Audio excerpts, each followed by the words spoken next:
रणदीप सुरजेवाला ने कहा कि तो आप सोच सकते हैं कि आम साधारण व्यक्ति को न्याय कैसे मिलेगा। यह ऐसे व्यक्ति जो खुद आईजी पोस्टेड हैं, एडीजीपी रैंक में है, आईआईएम अहमदाबाद से निकल कर आए हैं, इससे ज़्यादा रैंक लेकर आईपीएस में आए, पत्नी वरिष्ठ आईएएस अधिकारी है। अगर उन्हें न्याय नहीं मिल सकता तो जातिगत भेदभाव के शिकार होकर, व्यवस्थागत भेदभाव के शिकार होकर अगर एक वरिष्ठ एडीजीपी अधिकारी को आत्महत्या करनी पड़े तो देश के और ख़ास तौर से हरियाणा प्रदेश के हालात क्या हैं, आप अंदाज़ा लगा सकते हैं। क्या कारण है कि एक एडीजीपी रैंक के अधिकारी को पुलिस स्टेशन में मंदिर में दर्शन करने की इजाज़त नहीं? क्या कारण है कि एक एडीजीपी रैंक के दलित अधिकारी को पिता की मृत्यु पर घर जाने की इजाज़त नहीं? क्या कारण है? व्यवस्थागत भेदभाव के बारे में तो उसका सरकार के पास जवाब नहीं। क्या कारण है कि ऐसी यथास्थिति पैदा कर दी जाए कि वरिष्ठतम दलित अधिकारी को, जो additional director general on off police है, उनको यह एक्सट्रीम कदम उठाकर पूछे, बगैर वाई पूरण कुमार जी की डेड बॉडी को सेक्टर 16 से पीजीआई जबरन ले जाना, उनकी अनुमति के बगैर, उनकी सहमति के बगैर अपराध है? क्या उन दोनों बेटियों को पिता के आखिरी दर्शन का अधिकार भी अब सरकार नहीं देना चाहती? शव को शिफ्ट किया, क्या इसका कोई जवाब सरकार और शासन दे पाएगा? एक परिवार से मिल के आए, क्या कुछ बातचीत हुई है? थोड़ा सा नीचे कर लें। मेरे लाइव फ्रेंड जा रहे हैं। जी नीचे करो यार, थोड़ा नमस्कार साथियों। शांति शांति। हरियाणा के एडीजीपी श्री वाई पूरण कुमार की मजबूरन आत्महत्या ने पूरे देश की आत्मा को झकझोर कर रख दिया है। ये एक ऐसी हृदय विदारक और ऐसी मन टूटने वाली घटना है कि जिसने इसके बारे में सुना, पढ़ा, देखा, जो अमनीत जी को, जो वरिष्ठ आईएएस अधिकारी हैं, और वाई पूरण कुमार जी को और परिवार को नहीं भी जानते, उनकी आंखों से भी आंसू जरूर टपके। हरियाणा में जिस प्रकार से वाई पूरण कुमार जी जैसे एडीजीपी रैंक के अधिकारी को न्याय नहीं मिल रहा, तो आप सोच सकते हैं कि आम साधारण व्यक्ति को न्याय कैसे मिलेगा। एक ऐसे व्यक्ति जो खुद आईजी पोस्टेड हैं, एडीजीपी रैंक में हैं, आईआईएम अहमदाबाद से निकल कर आए हैं, सत्यम जैसी कंपनी में नौकरी पर आने से पहले काम करते थे और आईएएस से ज़्यादा रैंक लेकर आईपीएस में आए, पत्नी वरिष्ठ आईएएस अधिकारी हैं। अगर उन्हें न्याय नहीं मिल सकता तो न्याय किसे मिलेगा?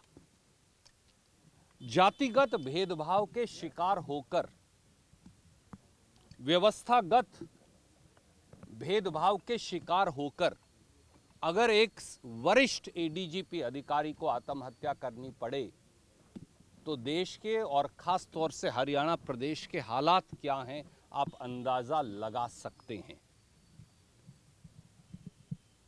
क्या कारण है कि एक एडीजीपी रैंक के अधिकारी को पुलिस स्टेशन में मंदिर में दर्शन करने की इजाज़त नहीं?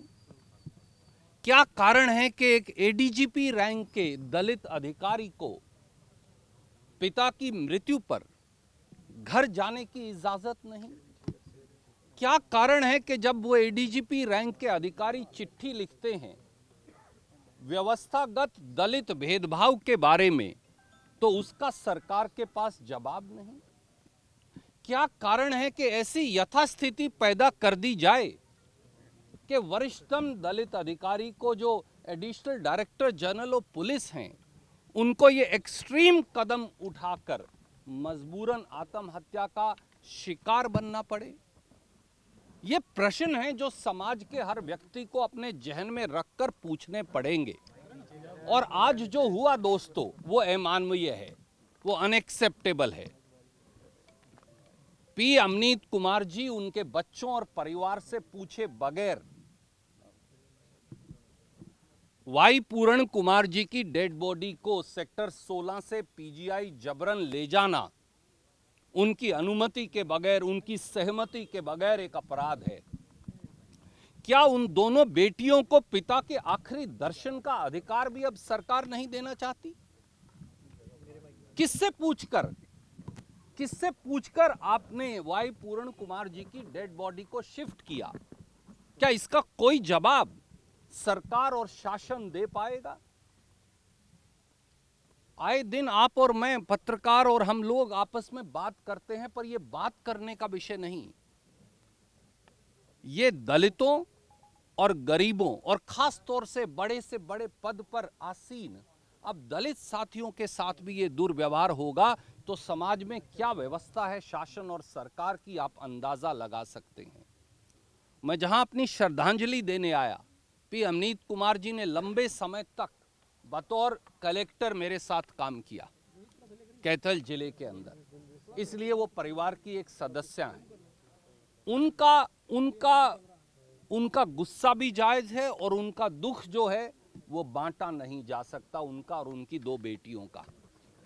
मैं केवल ये उम्मीद करूंगा कि कम से कम अब तो सरकार जाग जाए और वाई पूर्ण कुमार जी और पी अमनीत कुमार जी को न्याय दे।